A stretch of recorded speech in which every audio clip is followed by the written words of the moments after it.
हमारी ये जो दुनिया है, ये जो पृथ्वी है, इसकी कहानी किसी भी महाकाव्य से कम तो बिल्कुल भी नहीं है। ये एक ऐसी यात्रा है जो ब्रह्मांड के जन्म से शुरू होती है और आज हमारे पैरों के नीचे की जमीन तक पहुंचती है। तो चलिए इस अविश्वसनीय कहानी में जरा गहराई से उतरते हैं।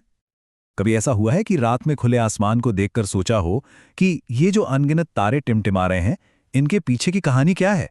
और इन सब के बीच हमारा अपना घर, ये पृथ्वी, आखिर बनी कैसे?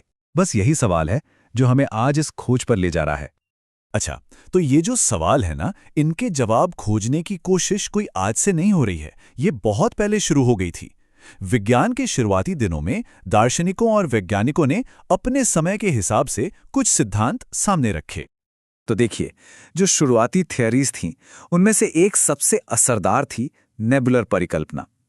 इमानुएल कांट जैसे बड़े विचारकों ने यह आइडिया दिया कि हमारा पूरा सौरमंडल गैस और धूल के एक घूमते हुए बादल से, जिसे नेबुला कहते हैं, उससे पैदा हुआ है।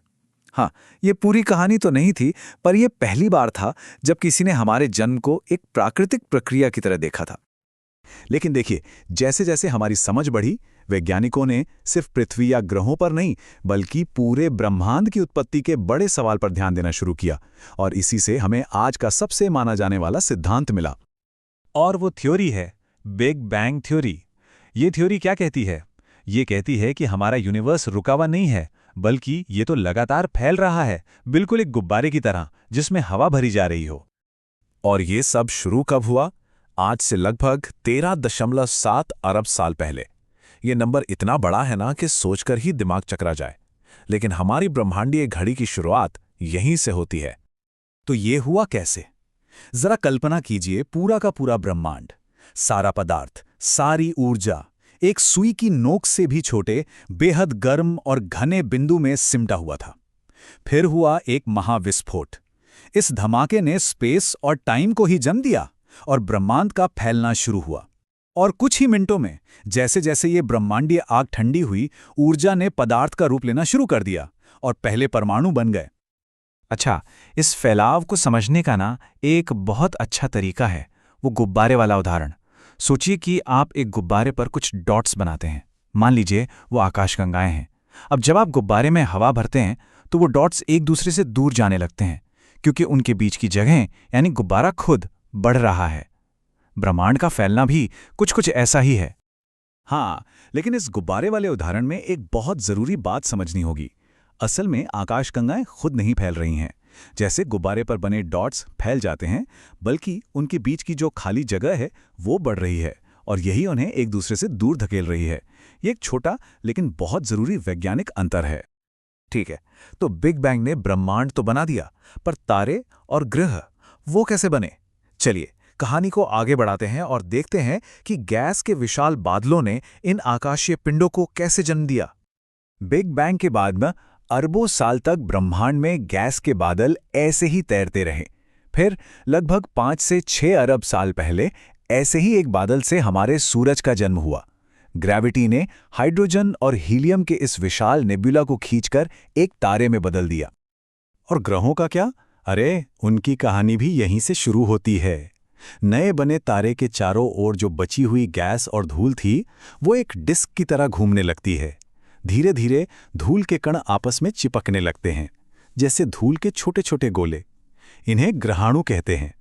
फिर ये लाखों सालों तक आपस में टकराते रहते हैं, जुड़ते रहते हैं, और बड़े होते होते एक पूरे ग्रह का आकार ले लेते हैं।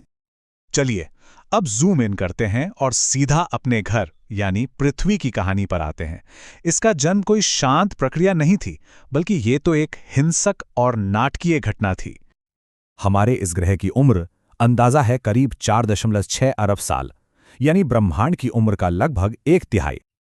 आज की जो हरी भरी पृथ्वी हम देखते हैं ना, उसे तो भूल ही जाइए। शुरुआती पृथ्वी एक नरक जैसी जगह थी, एक बंजर, चट्टानी और पिघला हुआ गोला, जिसके ऊपर हाइड्रोजन और हीलियम का बस एक पतला सा वायुमंडल था। हमारे ग्रह का आज के रूप में बदलना किसी चमत्कार से कम नहीं है। तो फिर यह बदलाव आया कैसे? एक बहुत जरूरी प्रक्रिया थी जिसे कहते हैं विभेदन या डिफरेंशिएशन। जब पृथ्वी पिघली हुई हालत में थी तो भारी पदार्थ जैसे लोहा, ग्रेविटी के कारण केंद्र की ओर डूब गए और उन्होंने कोर बनाया। वहीं जो हल्के पदार्थ थे वो सतह पर तैरने लगे, जिससे क्रस्ट और मेंटर बने। इसी ने पृथ्वी को उसकी लेयर्स वाली बनावट दी। ठीक है, एक लेयर्स वाला चट्टानी ग्रह बनना तो बस शुरुआत थी। इसे जीवन के लायक बनाने के लिए दो और बहुत जरूरी चीजों की जरूरत थी, एक स्थिर वायुमंडल और ढेर सारा पानी। पहले तो पृथ्वी का जो हल्का वायुमंडल था वो तो सौर हवाओं ने उड़ा दिया, लेकिन फिर ज्वालामुखियों ने अंदर से गैसें उगलीं, जिससे जल वाष्प और कार्बन डाइऑक्साइड से भरा दूसरा वायुमंडल बना। जैसे जैसे ग्रह ठंडा हुआ, ये जल वाष्प लाखों सालों तक बारिश बनकर बरसा और विशाल महासागरों ने जन्म लिया। इन्हीं महासागरों की गहराइयों में करीब 3.8 अरब साल पहले जीवन की पहली चिंगारी भड़की और फिर एक क्रांतिकारी बदलाव आया, प्रकाश संश्लेषण। छोटे छोटे जीवों ने ऑक्सीजन बनाना शुरू किया, जिसने धीरे धीरे हमारे वायुमंडल को हमेशा के लिए बदल दिया।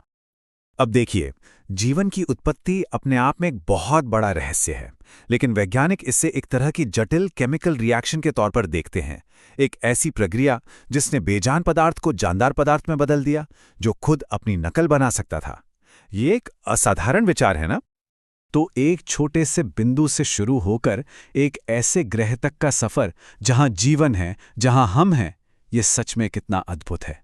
यह हमें सोचने पर मजबूर करता है कि अरबों सालों की इस कहानी का अगला अध्याय क्या होगा और इस विशाल ब्रह्मांड में न जाने अभी कौन कौन सी नई कहानियां जन्म ले रही होंगी।